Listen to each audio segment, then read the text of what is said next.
আগামীর বাংলাদেশে যারা রাজনীতি করবেন মাথায় রেখে করবেন। এদেশে যেমনি ভাবে আপনারা আব্রাহাম লিঙ্কন, কার্ল মার্কস, মাও জেদুং, লেনিনদের আদর্শ নিয়ে রাজপথে কথা বলেন, আমরাও আল্লাহর পয়গম্বরের, আল্লাহর কোরআনের খেলাফতের রাজনীতি নিয়ে কথা বলবো। এই দেশে নিজের অধিকার নিয়ে মালিক হিসেবে থাকতে হবে। এই রাজনৈতিক নেতাদের সংশোধনটা সবার আগে করতে হবে। এরপরে চোখে আঙ্গুল দিয়ে দেখায় দিবেন রক্ত দিয়ে কেনা ইসলামের জন্য এই মাটিতে ধর্মনিরপেক্ষতা চলতে পারে না। এটা তো ফয়সালা হয়ে গেছে 47 সালে। ধর্মনিরপেক্ষ রাষ্ট্র হবে ভারত, ইসলামী রাষ্ট্র হবে মুসলমানদের ভূখণ্ড। কাজেই যারা ধর্মনিরপেক্ষ থাকতে চাও, নেত্রীর মতো সীমান্তের ওপারে চলে যাও, যাও চলে যাও। তোমাদের দরকার নেই বাংলাদেশে। বাংলাদেশে থাকতে চাইলে কালেমা পড়ে মুসলমান হয়ে থাকো।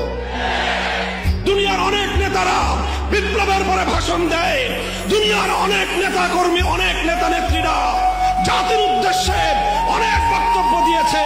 আর আমার নবীও মক্কা বিজয়ের পরে জাতির উদ্দেশ্যে ভাষণ দিয়েছিলেন।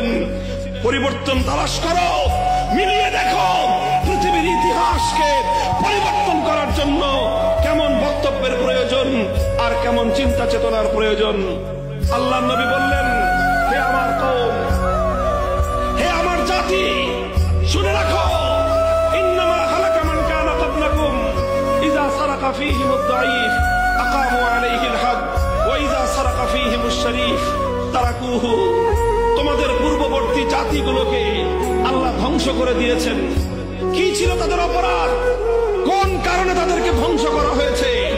নবীজি বললেন, তাদেরকে ধ্বংস করার কারণ হলো এই, যখন তাদের মধ্যে কোন সম্ভ্রান্ত মানুষ, কোন প্রভাবশালী মানুষ, কোন ক্ষমতাবান মানুষ যখন অপরাধ করত, যখন কোন শিল্পপতি, কোন বড় ধরনের ক্ষমতাবান মন্ত্রী, এমপি, মন্ত্রীর দুলাভাই, এমপির খালু, চেয়ারম্যানের শালা, এই জাতীয় মানুষ যখন অপরাধ করত, যখন টাকা পয়সাওয়ালা শিল্পপতি মানুষ যখন কোন অপরাধ করত, তখন তাদের উপর কোন আইনের শাসন প্রয়োগ করা হতো না।